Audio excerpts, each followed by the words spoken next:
What's good, everyone? Welcome back to Summon the Pack. My name's Jake, and I have a new Oathbreaker deck tech for you today. So we have Sorin, Vengeful Bloodlord as our Oathbreaker, and then Make a Stand as our signature spell.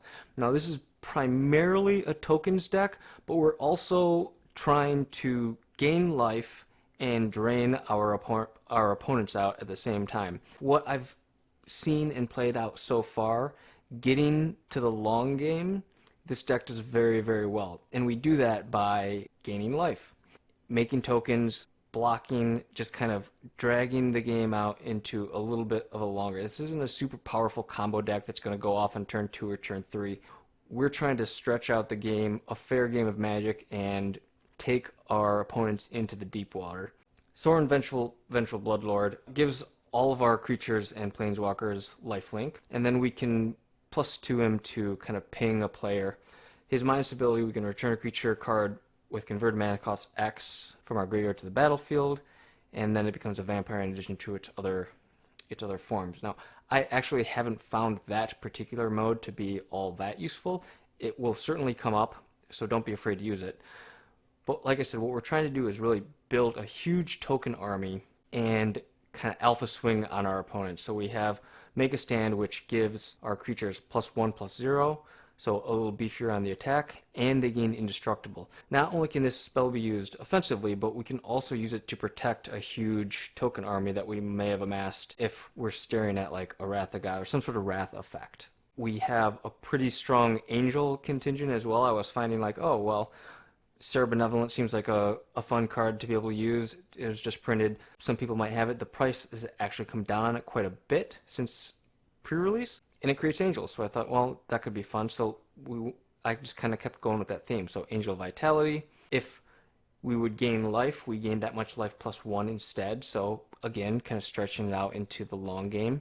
We will easily have 25 or more life in this deck. So just a 3-mana 4/4 flyer I think is just very good. Bishop of Wings kind of goes along with that angel theme. Because we have Serra and a couple other angels that will be playing, gaining 4 life each time we play an angel is, again, very relevant and something we're interested in. And then whenever one of our angels dies, we get a creature out of it. So that's great. Blood Baron of Vizkopa. This card saw a ton of standard play back in its day, and it's just a super powerful card. Lifelink protection from white and from black, so it is hard for opponents to deal with just because of those two things. And then as long as we have 3 or more life and an opponent has 10 or less life, it gets +6/+6 and has flying. Because we're going to be draining and it's a multiplayer game, I don't feel like this is that hard of a thing to turn on. Even if it's not turned on, a 4/4 lifelink pro-white, pro-black creature is still very good. Bloodseeker. This just kind of chips away at our opponent's life totals as they play creatures. Cliffhaven Vampire.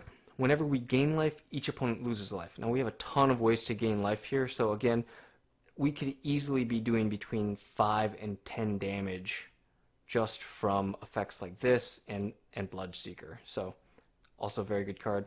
Cruel Celebrant. If we do start to lose tokens, which inevitably we will, we won't want to blow or use our last stand, our first kind of 1 or 2 casts to protect a couple.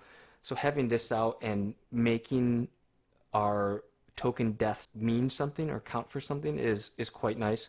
We get a little bit of life, and again, we get to chip at our opponent's life total. We don't want them to be at huge life totals because we will still have a finite number of tokens. We want to be able to make sure that we get opponents' life totals down as low as possible. Cabal, same type of thing here. Whenever an opponent casts a non-creature spell, that player loses 2 life, we gain 2 life. So every time an opponent's playing something that's not a creature, we're trading 2 life. Mentor the Meek, this just gives us a little bit of card advantage. We'll have a lot of creatures with power 2 or less entering the battlefield. Making sure that we have an extra mana available to tap when that happens to draw a card is going to be very important. Our Resplendent Angel, this again is kind of the angel theme, but also just a really good card. It costs 3, it's a 3/3 flyer. It's a Govian Angel, same thing again with the angels. It's a 1 casting cost, 1/1 flying Vigilance Angel. We can get in early with some chip damage with it as well. Safara Skysblade. Now, this actually has turned out to be a very, very great card because we have so many cheap flyers early on between Segovian Angel, Spectral Procession, Lingering Souls. We have a lot of ways to make flyers. So getting Sephara into play just by paying a white and tapping 4 creatures will happen quite often, as long as you have Sephara, obviously. But then you get a 7/7 flying lifelinker, and other creatures we have with flying are indestructible. It's incredible. It'll do so much work. Soul Warden, just another way to gain some life, take our opponents into the deep water. Soul Attendant, just redundancy to Soul Warden. And Suture Priest, same type of thing again. We get to gain some life. And when a creature enters the battlefield under our opponent's control, we can have them lose a life. So it's important to remember your triggers here. Ajani, we're gaining more life, creating Cat Soldier tokens that get a +1/+1 token every time we gain life. Again, we're gaining life seemingly constantly. So these 2/2 Cat Soldier creatures can get out of hand pretty quickly. Things like Argivian Find, now this is just to bring back some enchantments like Sanguine Blood, Oathbreaker, Blind Obedience, Anointed Procession. If we lose those somehow, Ashnod's Altar, Bolas' Citadel, things like that. If we lose them, we can just bring them back. Beckon Apparition, here's another way to just get a very cheap, a 1-cost 1/1 flyer. Cloud Shift, using this to protect like our Sephara if we get it out in play and someone tries to remove it, or our not our Blood Baron. Maybe our Cliffhaven Vampire, something that, or maybe even like a Suture Priest might be important enough to use that on. And then Ephemerate, again, just kind of redundancy to that, just for protection. Path to Exile, obviously to deal with big, massive threats that we need to get rid of. Rootborn Defenses, it's populate, and then creatures we control gain indestructible until end of turn. So this again is just a little more redundancy to protect our pretty otherwise fragile token base. Secure the Waste and Martial Coup. These let us create a bunch of creature tokens, so those are great. Sign Blood, just a little bit of card draw. Anointed Procession, obviously this is very powerful in a token-based deck. We get to just make twice as many tokens as we were. And then Bolas' Citadel,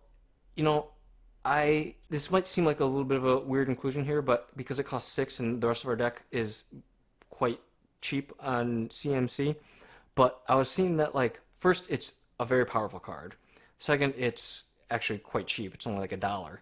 And it lets us just play out our deck, basically. We've been gaining enough life by the time we get to like 6 mana that we should pretty much be able to just play out the majority of our deck. And if we can do that and just make a ton of tokens and have cards like Rootborn Defense sitting on top, we could potentially just like alpha our opponents. The other thing is, if we have Bolas' Citadel in play and we have a bunch of tokens, which we almost certainly will, we can just tap Bolas' Citadel, sacrifice 10 non-land permanents, and each opponent loses 10 life. That alone could take out all of our opponents, depending on how much damage we've already done to them or they've done to each other. So I thought, you know what, it's a super powerful card. It's really fun. It is kind of a win out of nowhere card. Like, we don't have to do that much. We just kind of do our game plan, and then we might just draw it, sack 10 tokens, and win the game. So that's why that's in here.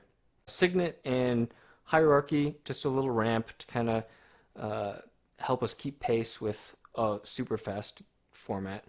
Oathbreaker, draining and creating some future or repetitive drains for when our opponents are attacking us or Sorin or Sarah or Ajani. So that's the deck. Hope you guys enjoy it. Wanted to try to keep this super short. If you have questions, feel free to leave them in the comments. If you guys like this type of thing, I will continue to do it. If it's not so great, then maybe I'll try to switch up and do something else. Make sure you check out my other ones. I have another Oathbreaker deck tech of Saheeli that's very budget. And then I have a Ren and 6 that's just like, this for me is like the nuts. Your wallet is not afraid to spend a little bit of money. I have this deck put together and it is phenomenal. Now, I've been playing Magic for a long time, so I had a lot of these cards already. I spent very little to put the deck together, but like I said, hope you guys enjoyed the video, and until the next one, I will see you later, my friends, and bye-bye.